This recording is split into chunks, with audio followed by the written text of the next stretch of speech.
What was the first band that got you into metal? Do you remember? For me, it was when I was 12 years old, and I ran across the track 94 Hours by a band called As I Lay Dying.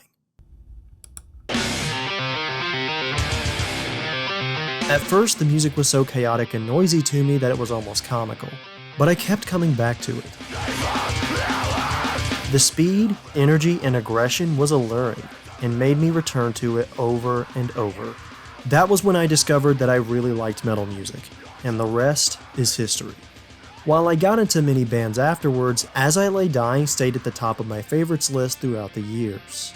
I loved albums like Frail Words Collapse, and An Ocean Between Us was my favorite album of all time for years. But more than just being music I loved, As I Lay Dying was a band that I felt a personal connection to. I was a kid raised by very Christian conservative parents, the type that wouldn't even let me watch or read Harry Potter, so I felt lucky even being allowed to listen to metal music. But As I Lay Dying was an even more special case, because they were a self-proclaimed Christian band. And our whole intention was just to write the best metal music that we could write, and being that Jordan and I were both Christians, it was something that would naturally influence our music and everything we do in life. While the religious themes were not overt, allusions to God, redemption, and the afterlife were present in many of their songs. As a kid who still thought I believed in Christianity, it meant a lot to me to be able to listen to religious music that I actually enjoyed. Being able to personally identify with the lyrics as well as love the music was a powerful combination that led me to being an even bigger fan.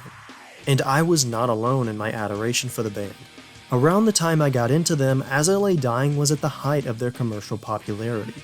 Forming during a time when many Christian metalcore bands were emerging, As I Lay Dying first found success with their sophomore album, Frail Words Collapse, which saw songs such as the aforementioned 94 Hours explode in popularity. We sold 3,000 copies in 1 week, and then 1,000 a week, 2,000 a week after that, and just kept going. We're just like, what the heck is going on? By the end of 2004, we had sold 100,000 copies almost. Then came their album Shadows of Security, which introduced clean melodic vocals alongside the beastly screams of their frontman Tim Lambesis, prompting even further success with fans of melodic metalcore bands like Killswitch Engage. Their continued success led to appearances at festivals like Ozfest and tours with bands such as Slipknot and Deftones. Then, in 2007, they released their most critically acclaimed and commercially successful album, An Ocean Between Us. Leaning further into the melody introduced in their previous album, as well as emphasizing their influences from melodic death metal and thrash metal, the record was a smash hit, landing at number 8 on the Billboard 200, earning them the title of Ultimate Metal God by MTV2, as well as earning them a Grammy nomination for the album's lead single, Nothing Left. The album was followed by a headlining world tour, and soon after, they released a live recording and DVD of that tour, and it was certified gold shortly after hitting store shelves. The band continued seeing success with their next albums The Powerless Rise and Awaken, the latter of which saw them gain even more critical acclaim for further innovating their sound and releasing their best album since Ocean, earning them the title of Metal Band of the Year from Loudwire in 2012. During the height of the band's success, frontman Tim Lambesis branched out with side projects like a thrash metal band called Austrian Death Machine, which parodied the lines of the actor Arnold Schwarzenegger, as well as a death metal band called Perithion and his own line of clothing and merchandise, Modern Rebellion. He also became a dedicated bodybuilder and started posting fitness videos to his YouTube channel, as well as appearing as a guest in other people's fitness videos. As Lambesis joined his bandmates on tour to promote Awakened, it seemed that things could only get better for the band as they moved onwards towards further success. However, it all came to a crashing halt. The lead singer of Grammy-nominated Christian heavy metal band As I Lay Dying was arrested earlier this week after allegedly hiring a hitman to kill his estranged wife. Authorities said in May of 2013, metal fans everywhere were shocked to see the news that Tim Lambesis was arrested on a charge of solicitation of murder. In the years leading up to his arrest, his relationship with his wife had deteriorated to the point of separation. Due to a relentless focus on touring and bodybuilding, Lambesis was almost never home to spend time with his wife and kids. Not only was he touring often in support of As I Lay Dying, he also went on tours for his side projects like Austrian Death Machine, meaning he was constantly on the road. This, on top of extramarital affairs that Lambesis admitted to having in an email to his wife, ultimately led to their estrangement. Determined not to let this situation spell the end of his relationship with his adopted children, he asked people at his gym if they knew anyone who he could hire to kill his wife. Eventually, he met a hitman named Red, who he paid in cash to kill his wife while he was out with his children, allowing him to have a solid alibi. Unbeknownst to Lambesis, however, Red was actually an undercover cop, and upon completing the deal, he was arrested and charged with solicitation of murder. I cannot express the feeling of sadness I felt upon reading this news at 16 years old. Tim Lambesis and the rest of As I Lay Dying were some of my biggest idols. Lambesis in particular was an inspiring figure to me at the time. Not only was he the voice of the band I loved, but his success and fitness journey was profoundly inspirational to me, and I looked up to him. I bought and wore merchandise from Lambesis' Modern Rebellion brand, and I had even seen the band live just a few months prior to his arrest. So the depths to which my heart sank upon learning that one of my biggest musical idols attempted to solicit murder cannot be described. While the metal scene has gone through criminal controversies like this before, particularly with black metal bands such as Mayhem, this was a much different case.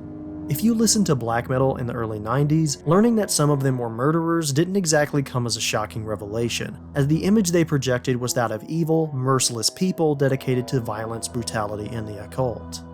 As I Lay Dying, on the other hand, touted themselves as a band of morally upright Christians who were promoting positive messages to their audience. So to see them fall this hard from grace was hard to stomach on its own, but that pain quickly turned into the sting of betrayal, as Tim Lambesis spoke in interviews after his arrest, admitting that he and the rest of the band hadn't been Christians in years. I actually wasn't the first guy in As I Lay Dying to stop being a Christian. In fact, I think I was the third. The two who remained kind of stopped talking about it, and then I'm pretty sure they dropped it too. We talked about whether to keep taking money from the Christian market. We had this bizarrely noble thing like, well, we're not passing along any bad ideas, we're just singing about real life stuff. Those kids need to hear about real life because they live in a bubble. If you've never been religious as I once was as a kid, it's hard to describe what a religious label means to you. It's not just a word. It's a statement that implies a shared set of deeply held beliefs, traditions, and philosophies about life and the world. Religion is an incredibly personal matter for anyone who professes it. So to deceive millions of religious people into believing your own false facade of faith for the sake of capital gain is one of the most disgusting betrayals of trust I can think of. However, the deception surrounding the band's faith didn't just stop at the projection of their image, as Lambesis would even lie to fans in person.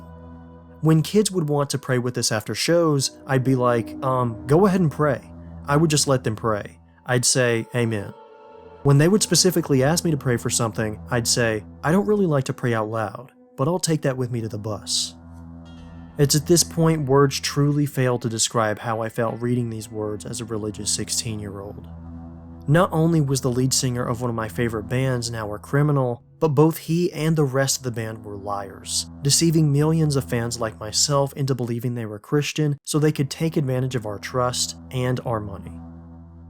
As a fan, the revelation was shocking beyond words, but it revealed what ultimately lied beneath the surface of their music for years. Several of the band's songs over the years leading up to Lambesis' arrest deal with the clear struggle of maintaining, yet ultimately losing, faith in God. In the song Paralyzed, the lead single to a 10th anniversary compilation album, the lyrics read, "The answers that I found are all the same. They uncover questions that still remain." Which, taken in context to the rest of the lyrics, is a clear allusion to questioning the existence of God. Then, in their album Awakened, the song A Greater Foundation was an even more explicit statement of atheism. Reality no longer battles perception. This letter's written to no one.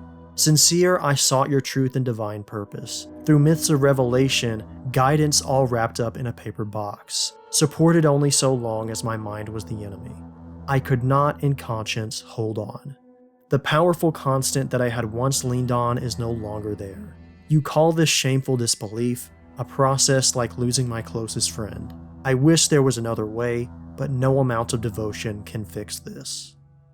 While in hindsight these songs were pretty clear indicators of the band's deception, many fans like myself took other parts of the song to mean that they were about successfully maintaining your faith in the face of adversity. Paralyzed ultimately concludes its contemplations on struggle by saying, "And what I know is simple, I must die if I truly want to live." A statement that seemingly reaffirms the Christian faith by repeating a commonly used idiom in Christian circles. Meanwhile, A Greater Foundation's triumphant chorus could easily be misinterpreted to mean that through his psychological struggle, Tim Lambesis ultimately came out of it with his faith reaffirmed. The band would even explicitly mislead their fans into thinking that was the exact meaning of these songs. The deluxe CD of Awakened contained a booklet with explanations and insights into every song on the album. In the explanation for the lyrics to the songs such as A Greater Foundation and No Lungs to Breathe, Lambesis explained that the songs were simply about him reassessing how he thought of his faith, abandoning tradition in favor of more personal beliefs, being very careful to never imply that he was a newfound atheist, which the songs were very clearly suggesting. However, the worst part of the band's music in hindsight isn't the deception surrounding what they personally believed. Other songs on their album Awakened give a glimpse into Lambesis' incredibly depraved mind at the time. While the song Resilience at first glance seems like a heartfelt song about the love Lambesis has for his children, it now feels like the motivation to a would-be crime. My Only Home was originally meant to be a song of lament about the desire to be home after long touring sessions, but now it only reminds of Lambesis' obsession with touring and his disloyalty to his wife and children. But most damningly of all, the opening song Cauterize now reads like a pretty blatant admission of guilt to his crime, as the lyrics seem as they were written during the time he was contemplating his wife's murder. For legal reasons, I should say that the following part of this video is merely my own personal interpretation of Lambesis' lyrics, and should not be taken as fact or as evidence of the crime which he was eventually convicted for committing after writing this song. With that being said, the first verse of the song seems like a deliberation on how much to let the audience know concerning his eventual crime. Repression or restraint, it is a delicate balance between bleeding out what will make me drown and closing in what I cannot afford to spill. Meanwhile, the chorus transitions into the most damning verse of the entire song, where he basically states his murderous intentions. I'm caught between the feeling of being pulled apart or stuffed into a cell, and if these are the only options, this will always be hell, never ending. Though I still may be breathing, there is no quality of life, so I choose to risk it all for you to be by my side. In case how I'm interpreting this is not already clear, the you being referred to here is most likely his children, and the risk he's taking is hiring a hitman to kill his wife. In the last verse, he contrasts his deception of fans with the necessity to be vulnerable in his lyrics. A crowd is easy to deceive, but now I am a patient on the table.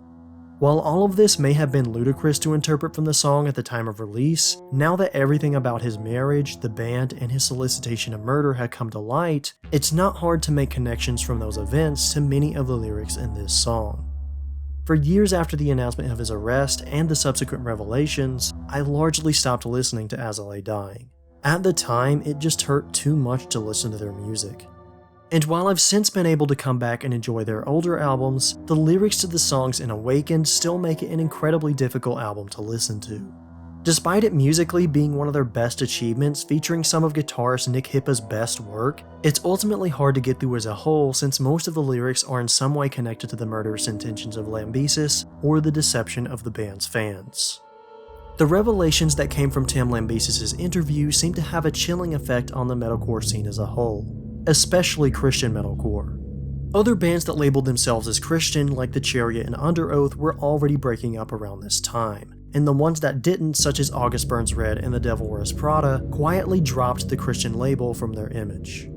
Whether bands did this out of self-reflection as a direct response to As I Lay Dying's controversy, or if it was a completely unrelated move, the arrest of Tim Lambesis and the drama that followed was ultimately an event that signaled the end of the Christian metalcore wave that permeated the 2000s.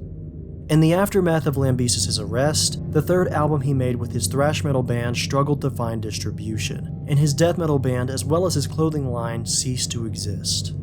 The other members of As I Lay Dying disavowed Lambesis and his actions, and some of them even disputed his claim that they were no longer Christians. They ultimately tried to distance themselves from the controversy by teaming up with Shane Blay of O Sleeper to form the band Woven War.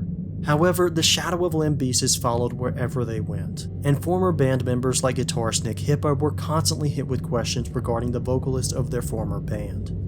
How has it been dealing with all this? Like, you guys did nothing, and like you're in the thick of this. Well, what has it been like for you guys? Lambesis was sentenced to 6 years in prison, but was released on parole after serving only 2. The next year, in 2017, Lambesis was able to wrangle all the previous band members back together for a video in which they aired out their grievances and reflected on the events that transpired in 2013. In the video, the band members expressed their initial hesitancy to have anything to do with Lambesis, before being convinced through his behavior that he had been rehabilitated. Ultimately, the band reformed and released their first new album in 7 years. It sold much worse than their previous albums, and many media outlets understandably did not review it. While some fans heralded their return, for many, including myself, the album's passable material was not enough to make up for the deep wound caused by years of deception and the shock of Lambesis' crime. The band's guitarist Nick Hippa departed the band for a second time in 2020, saying of the band, "It is a superficial pursuit that I cannot justify supporting or being a part of." Then in 2022, bassist and backing vocalist Josh Gilbert left the band, and not even a month later, drummer and founding member Jordan Mancino announced that he would be sitting out an upcoming tour, citing unresolved internal issues within As I Lay Dying. The band continues to tour and release new music, though to much less fanfare than before. Immediately after the news of Lambesis' arrest, As I Lay Dying went from being one of the most successful, praised, and respected bands in the metalcore scene to being a band that many refused to even speak about unless discussing the controversy surrounding their deception or the heinous crime committed by their vocalist. My own feelings on the band are complicated.